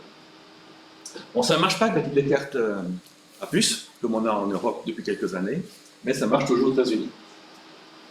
Ce qu'on fait en Europe, c'est quelque chose qu'on voit de temps en temps dans les journaux aussi, c'est dans une station-service, par exemple, plutôt que d'avoir le lecteur qui est dans la pompe ou à côté, quelqu'un en met un truc qui paraît sérieux, métallique et tout, et qui met un gros panneau sur le système, le relais système, en panne, veuillez utiliser celui à côté. Et ça ressemble vraiment à un petit écran. Le gars met la carte ne fait que tomber dans un trou, hein, on ne fait rien avec, il ne la reverra jamais. Et entrez votre PIN code, le gars rentre le PIN code, et rien ne se passe. Bloqué, non-communication, contactez votre banque de mail, n'importe quoi. 2 heures après, l'attaquant passe, récupère les 1, 2, 3, 4, 5, 6 cartes qui sont tombées et empilées. Il a les mots de passe PIN code qu'il a conservés et va utiliser ces cartes-là pour virer les 650 € qu'on peut retirer par jour. Donc, pour moi, ne jamais utiliser un Mister Cash ou n'importe quoi, ou même un guichet qui n'est pas bétonné dans la façade, ou intégré vraiment dans la pompe à essence. On ne sait pas ce que c'est. C'est de nouveau une attaque de l'homme du milieu, quelque part. Vous êtes le sujet et vous donnez à la mauvaise personne. Ne donnez pas à l'objet qui était la pompe, mais donnez ça à quelqu'un d'autre. Il y a encore d'autres points, donc c'est autre système qu'on peut remettre au-dessus. Il y a encore et encore. Tout ça, c'est des exemples. De nouveau, avec les cartes à puce, il faut prendre la carte à puce. Donc si vous ne la reverrez pas, il faut vraiment, le jour où votre carte à puce est avalée ou confisquée, il faut vraiment prévenir carte stop. C'est important. Bon, il reste 3 quarts d'heure plus ou moins, c'est ça? Oui, il y a moins qu'on puisse poser des questions sans qu'il doit courir. Ça va. Ouais. Je vais vous donner juste un mot, parce qu'il y a des questions là-dessus, donc il faut que je le vois. Sinon, on va laisser tomber. Un petit mot de cryptographie. Alors, premièrement, à gauche, je veux dire quelque chose qui est important ici. Beaucoup de solutions de sécurité ont besoin de la crypto, donc tout ce qui est chiffrement, etc. Et on va toucher quelques mots rapidement. Mais c'est une condition nécessaire, mais pas suffisante. Même si vous employez la crypto gigantesque, digne des réseaux d'espions, etc., c'est pas pour ça que vous faites sécuriser. De nouveau, les fuites des documents relatifs à la guerre d'Ukraine par un soldat américain, que tout était chiffré, mais il a juste pris des photos et disait ça ne sert à rien que c'est déchiffré. Quelqu'un s'est déchiffré, truc de droite? Décrypté surtout. Ouais, voilà, c'est exact. C'est à l'envers. C'est comme Leonardo da Vinci, il écrivait de droite à gauche. Hop, il fait ça. Et c'est en français en plus là. Bon. Alors, une des façons de faire de la cryptographie, c'est de la stéganographie. Alors, c'est pour un nom barbare. C'est en fait cacher un message tout petit dans un énorme message. Donc, par exemple, on va prendre un fichier JPEG, vous savez, ou GIF ou n'importe quoi, et vous savez que les JPEG, on peut les comprimer, les décomprimer, et la qualité reste plus ou moins la même. Enfin, quand vous comprimez trop, ça devient vraiment mauvais.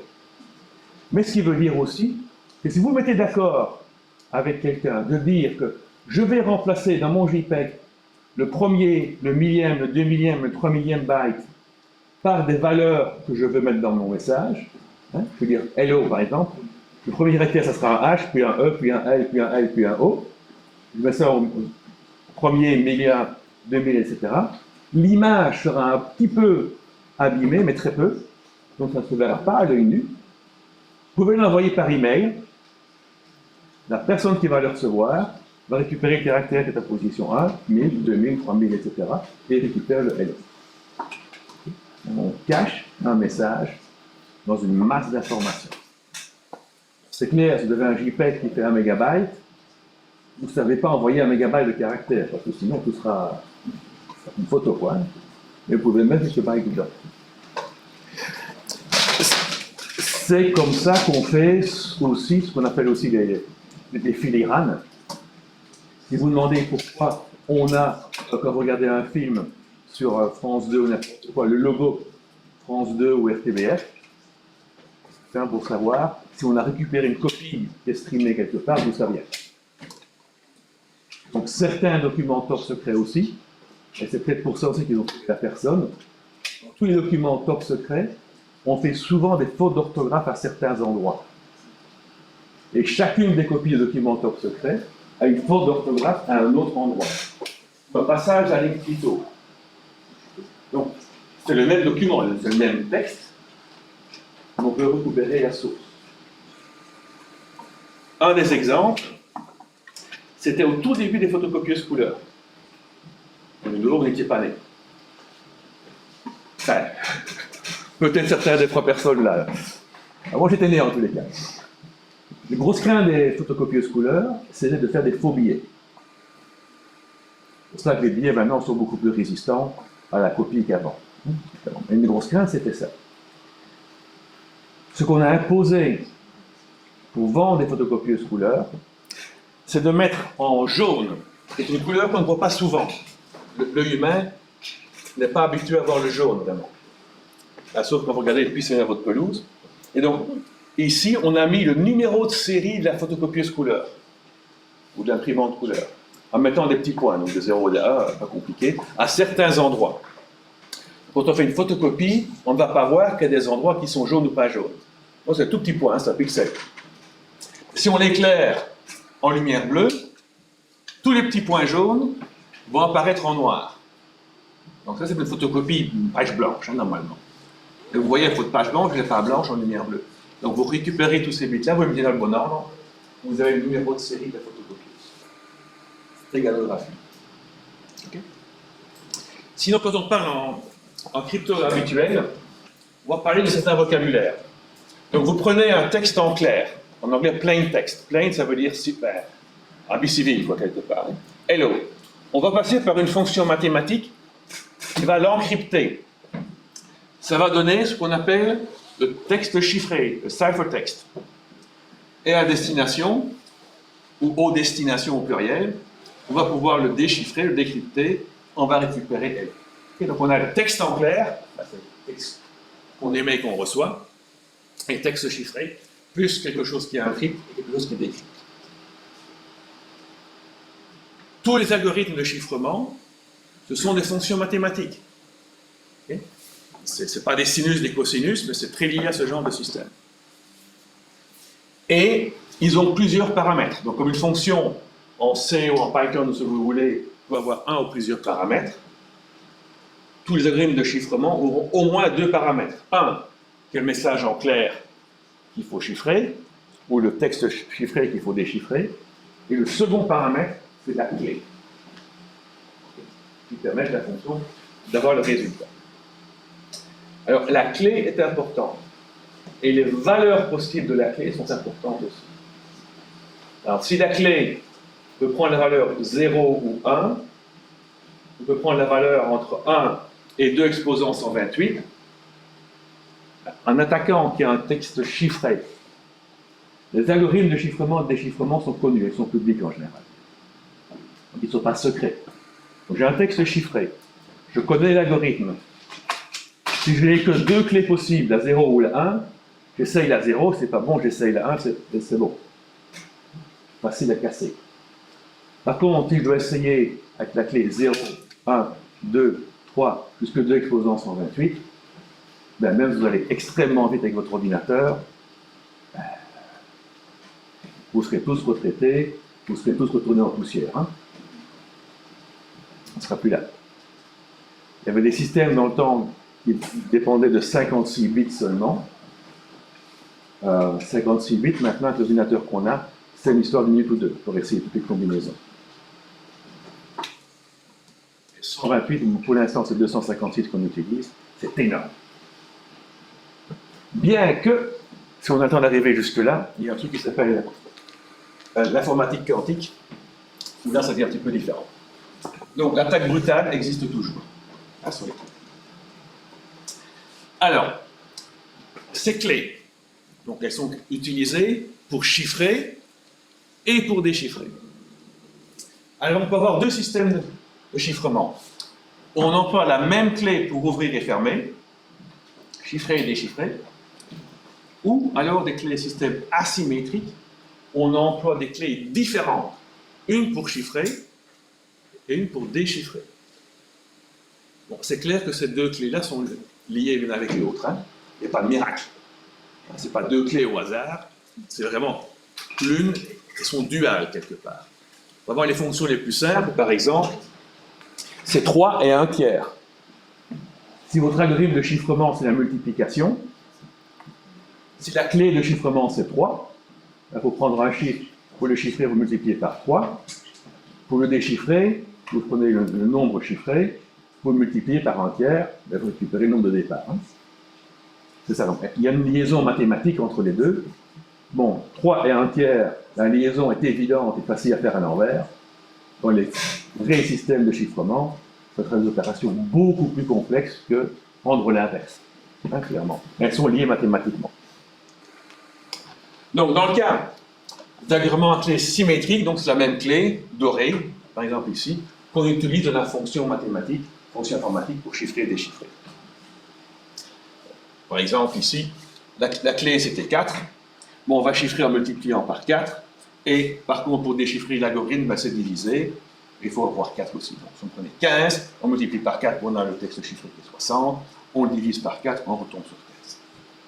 Bon, ça c'est flagrant, c'est trop simple, hein, mais pour vous donner l'idée. L'avantage des systèmes à clé symétriques, c'est qu'ils sont extrêmement rapides. Donc, on peut chiffrer des vitesses faisant 10 gigabits par seconde sans aucun souci. Quand vous regardez un film sur Netflix, il arrive chiffré, pour ne pas que votre voisin puisse regarder le contenu sans payer, et ça arrive vite, hein, ça arrive à plusieurs mégabits par seconde. Et la source de Netflix qui génère tous les streams vers chez vous, elle doit générer pour beaucoup plus que 1 mégabit. Elle doit générer pour tous les clients de la région. Donc, les chiffrements sont symétriques. Le souci, c'est la gestion des clés. Je veux envoyer un message à Vinciane qui est là, ben, c'est pas grave, je lui écris sur un bout de papier, je lui donne. Okay. Je me retrouve aux États-Unis, j'envoie un message à Vinciane, comment je lui donne la clé? Okay. Ou bien comment je donne la clé uniquement à cette partie-là de la salle, sans cette partie ici. Je ne sais pas l'écrire sur le tableau, que tout le monde la lirait. Si je dois passer le temps à le dire à chacun d'entre vous, bonne chance, hein, ça prend du temps. Donc, il y a un problème de gestion des clés, qui n'est pas simple. Alors, un algorithme hyper simple, c'est le code de César. Vous avez fait du scoutisme ou des mouvements de jeunesse, vous l'avez certainement utilisé. Et le code César, c'est quoi?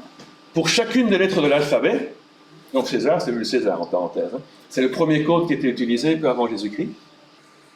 On prend 3 lettres après. Donc A devient B, C, D. Okay. Le E, 3 lettres après, devient F, G, H. Et comme ça, tous les mots. Par exemple, sécurité, le S vient T, U, V, etc. Comme ça qu'on en chiffre avec code César, sécurité entre VHX, machin chouette. L'inverse, le déchiffrement, ben, c'est faire l'envers, quoi. Faire les lettres à l'envers. En général, un peu plus compliqué, parce qu'on connaît l'alphabet A, B, C, D, mais D, C, B, A, on le connaît moins. Ben, par ça, c'est pas compliqué. On a une généralisation du code César, parce que là, la clé, c'est 3, mais on a donc 25 clés. Parce que la clé 26, le 1 se transforme en A. Donc, on fait 26 fois, on retrouve la même clé. Là. On a le code symétrique qui est le plus sûr. Donc celui-là, il est vérifié mathématiquement, c'est le plus sûr. On ne sait pas l'attaquer. Qu'est-ce qu'on fait? On génère ce qu'on appelle la one-time pad, c'est un brouillon, une suite de nombres aléatoires, vraiment aléatoires. Donc on a des générateurs de nombres aléatoires qui sont bien mieux que le /def /random dans Linux. Hein, c'est des générateurs de bruit blanc, de bruit rose, etc. Typiquement basés sur des phénomènes quantiques. Donc on a maintenant une clé, ces chiffres-là, qui doit être la même taille que le message en clair. Donc si le message en clair c'est Hello World, ma clé fait autant de caractères. Et qu'est-ce que je fais? Ben, je fais l'addition. Par exemple, L plus 1, ça devient un M. Et je dois transformer cette clé qui est très longue de l'autre côté. Et ça, il n'y a aucune attaque contre ça. C'est le système le plus sécurisé. Par contre, il faut une clé énorme. Il ne faut pas la transporter facilement. Alors, on a des clés, des systèmes de chiffrement, de substitution, où là, en fait, on va remplacer certaines lettres par d'autres. On va substituer une lettre par d'autres. Bon, on ne va pas rentrer dans l'exemple ici, vous pouvez regarder ça par la suite. Par exemple, on va remplacer tout le S, qui était là. J'avais dit que le S se transformait en L, et voilà. Donc le message chiffré devient celui-là. Donc, cette fois-ci, la clé est peu limitée. Si on chiffre des lettres entre 1 et Z, la clé doit faire 26 caractères. Je dois avoir une substitution pour chacune des lettres de l'alphabet. Qui doit être unique, évidemment, parce que sinon j'ai un souci. On a des transpositions ou permutations aussi. Donc là, on ne va pas changer les lettres elles-mêmes, on va changer l'ordre des lettres. Okay. Par exemple, hello qui est là, on va le transformer en L-O-E. Et le E, on va le transformer en ce machin-là. Bon, si vous jouez au Scrabble, okay, vous avez l'habitude de récupérer les mots dans le désordre, donc ça, vous savez voir que c'est hello. Et ça, si vous jouez en anglais, vous trouverez world aussi. On ne va pas faire ça par bloc de 5. Ici, je menais le désordre par bloc de 5. Donc, je coupais tout mon message en bloc de 5, et puis ma clé, c'était l'ordre, en fait. Hein. Donc, 3, 4, 5, 2, 1, ben, je prends la lettre 3 qui était le L, qui vient là, puis je prends la lettre 4 qui était le L aussi, puis après le 5, ben, c'était la 5e lettre qui était le O, etc. Et je fais l'inverse pour déchiffrer. Okay. On se rend bien compte que vendredi à 5h du soir, c'est un petit peu dur à prendre, mais c'est ça. Donc. On ne change pas la lettre elle-même, on change l'ordre. Ça, c'est la transposition.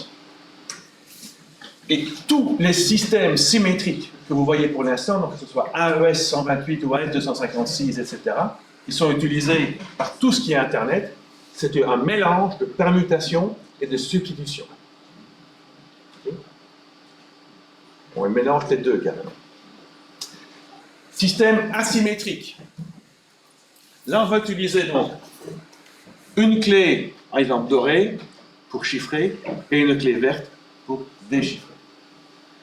Vous prenez un tiers et 3 pour faire ça. Elles sont liées mathématiquement. Alors, l'avantage, quand on a deux clés comme ça, on va dire qu'une clé,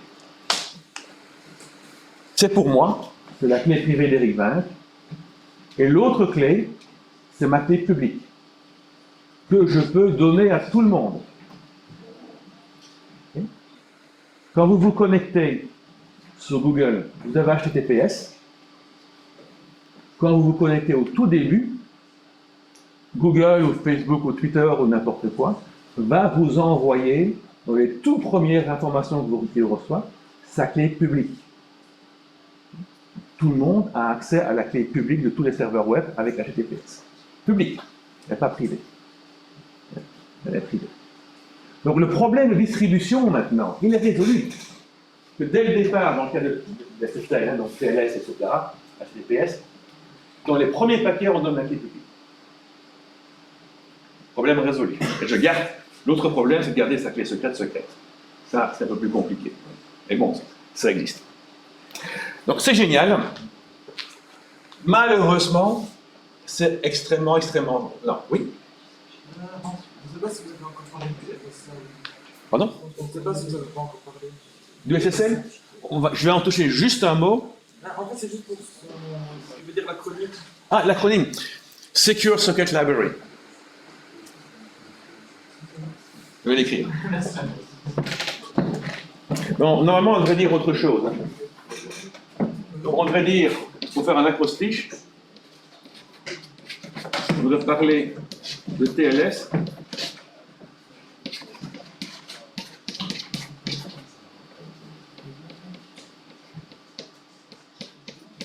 Ça, c'est un bon terme, sinon SSL.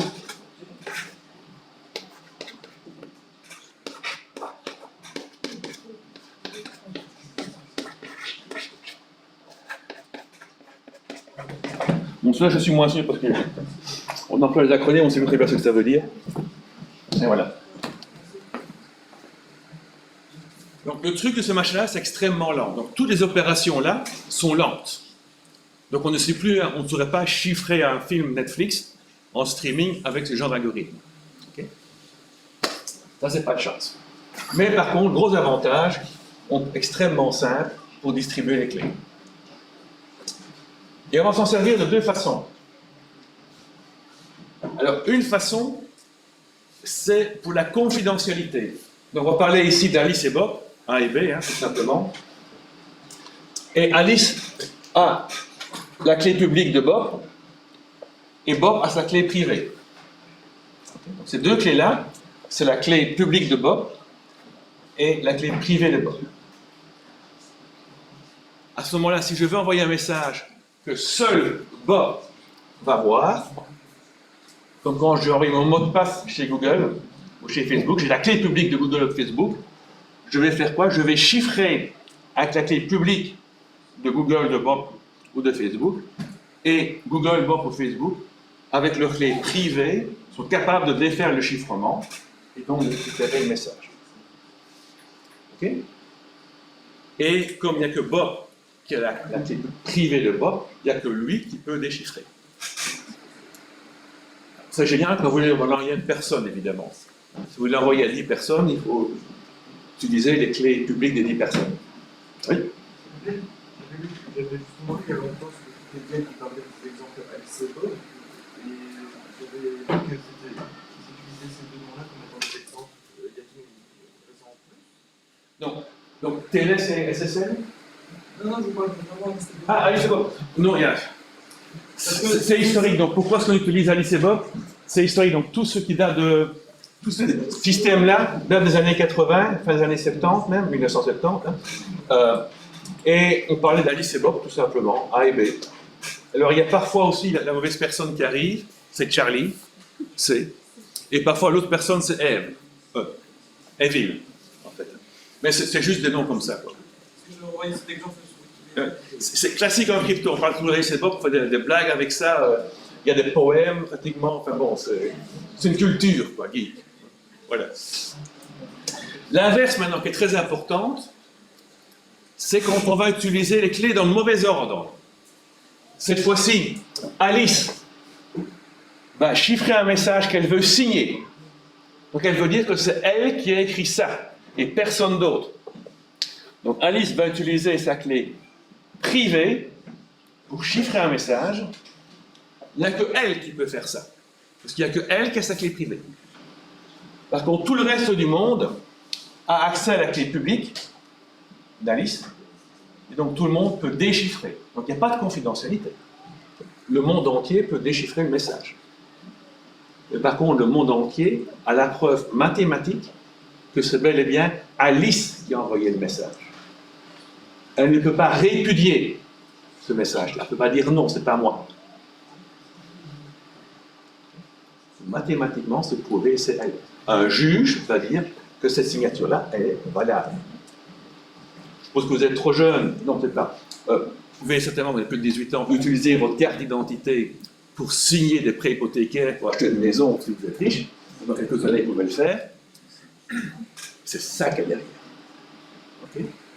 Votre carte d'identité, protégée par votre PIN code, il y a non seulement votre clé publique, mais votre clé secrète, que même l'État belge ne connaît pas. Personne ne la connaît, mais elle est sur votre carte d'identité. Et c'est votre PIN code qui va la rendre disponible pour faire des opérations de chiffrement comme ceci.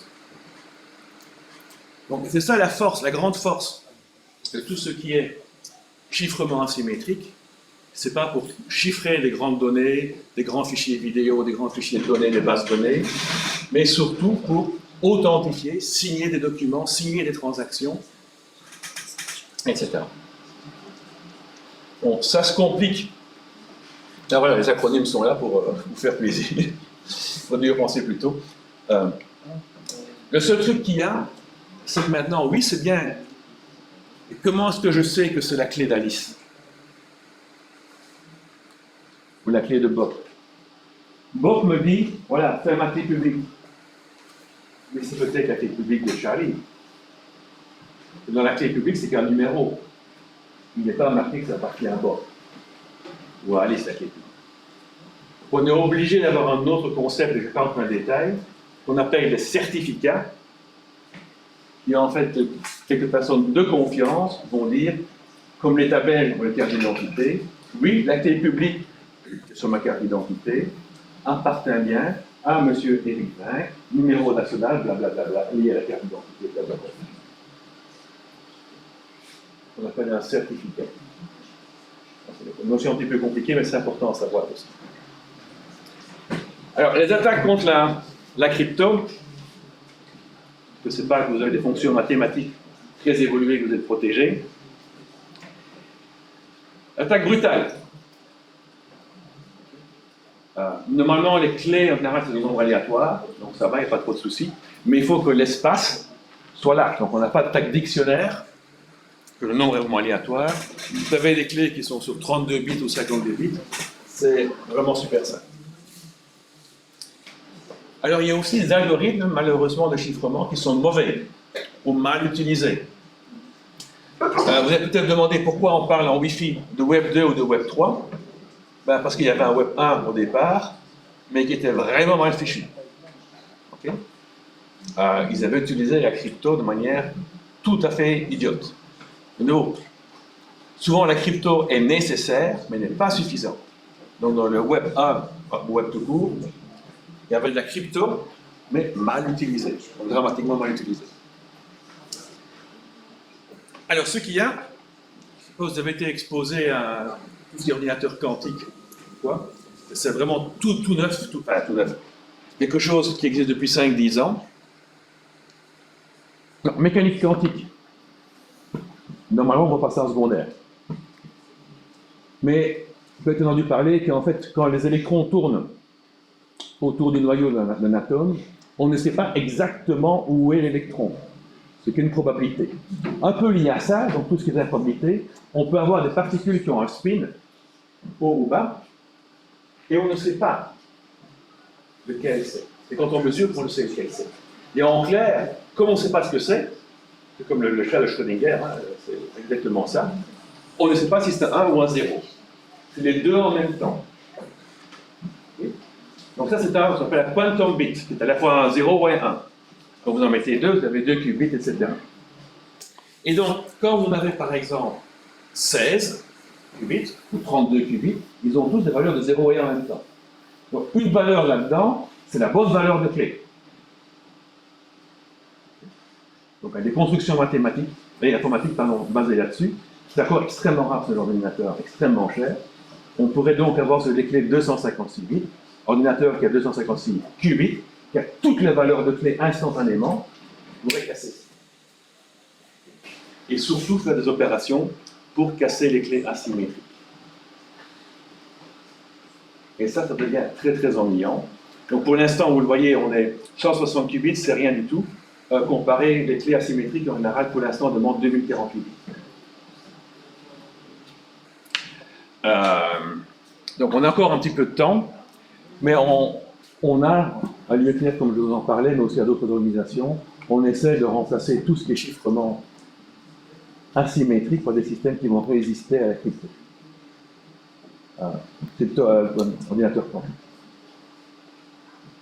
Pour vous donner une idée, la plupart des systèmes de clés à chiffrement asymétrique sont basés sur le fait que la clé privée, c'est deux nombres premiers.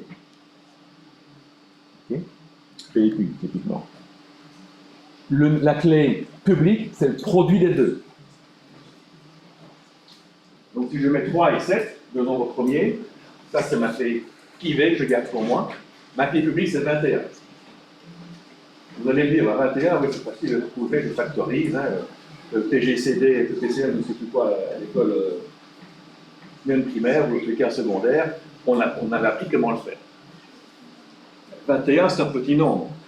Quand je vous demande un nombre de 2048 bits, de dire le factoriser, donc trouver les deux nombres premiers, qui font donc plus ou moins 1000 bits, ça devient vachement dur. Par contre, les ordinateurs quantiques vont pouvoir faire cette opération-là. Et donc, recalculer la clé privée sur la base de la clé publique. Ça, c'est un petit peu ce qui nous prend sous le nez. Le truc, évidemment, c'est qu'on sait l'état des universités, donc on arrive à 160-200 qubits. Parce qu'on connaît la CIA, ils ont des ordinateurs qui ont déjà des 1048 qubits. Voilà, je crois que je vais en rester là, il n'y a plus grand-chose d'autre à dire. Ah oui, l'autre façon de casser la crypto, en Belgique, par exemple, c'est de vous demander votre PC avant la justice. Donc, bien sûr, tout est déchiffré, vous devez donner le mot de passe.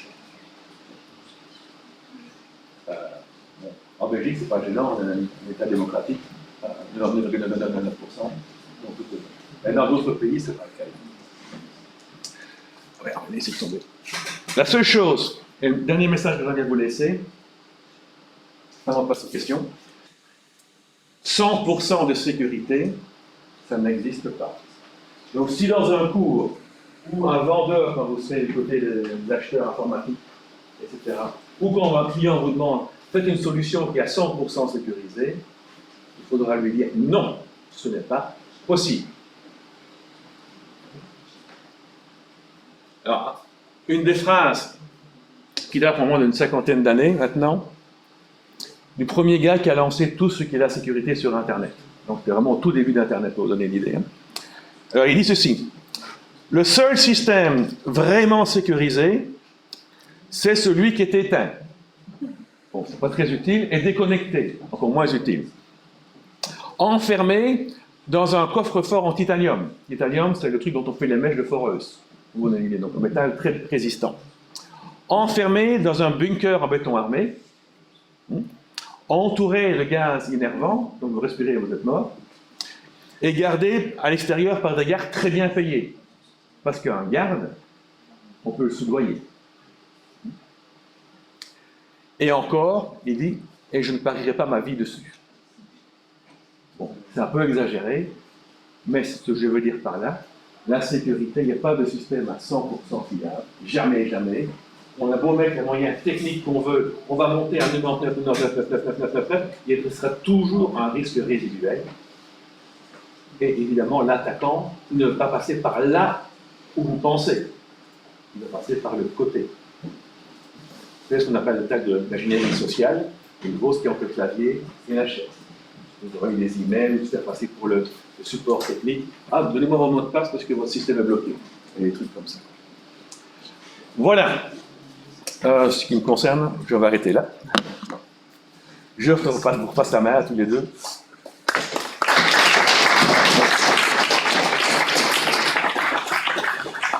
Ah oui, non. Il y a une question qui arrive sur les 2 slides qui suivent. Désolé. Ça va aller vite. Sécurité applicative. Il y a juste, bon, vous avez compris, il y a une question là-dessus. Désolé, je redis. Qu'on appelle les homoglyphes. Alors, les homoglyphes, c'est quoi? C'est 2 caractères informatiques qui ont des codes bytes différents, mais qui ont la même représentation sur l'écran. OK? Ce qu'on voit souvent, par exemple, c'est le chiffre 0 et la lettre O. Vu de loin, c'est fort semblable. Ou le I majuscule et le L minuscule. Mais si vous avez déjà vu tout ce qui est Unicode, donc des caractères dans plusieurs alphabets sur 16 ou 32 bits, ben le A en cyrillique, donc comme chez les Russes et les orthodoxes, ben ils ont le A comme nous aussi, mais le caractère est différent. Donc, en latin, c'est celui-là, c'est code ASCII 61, présenté comme ceci. Et donc ces deux-là sont les mêmes. Donc on a des attaques contre ça. Par exemple, google.com et google.com. 2 zéros. OK? Google et Google. Ça, c'est un I majuscule. Donc, d'après la fonte de caractère, c'est invisible. Enfin, il n'y a pas de différence, vraiment. Ou Mozilla.org. Ici, j'ai mis le R et le N. Si vous êtes de loin, à mon avis, dessus dans le fond, vous ne voyez pas la différence. Hein. Vous voyez la différence? Oh, vous avez des bons yeux. Parce que moi, je ne verrai pas. Futur pilote d'avion, alors. Et par exemple, c'est utilisé typiquement dans ceci aussi. Un truc que j'ai reçu sur Facebook, on voit de temps en temps, et c'est drôle de caractère. Hein. Si vous êtes belge, mais le G, il y a un truc bizarre, manqué, mais ce n'est pas un N, c'est autre chose. Donc, ils utilisent des homoglyphes, des trucs qui ressemblent franchement à d'autres caractères, pour ne pas se faire repérer par les filtres, dans ce cas-ci de Facebook.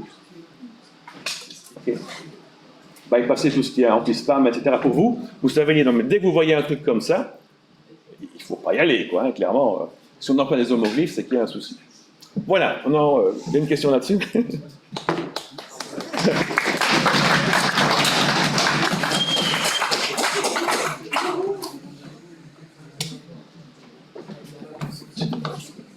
Je te laisse la place. Après la présentation, les questions.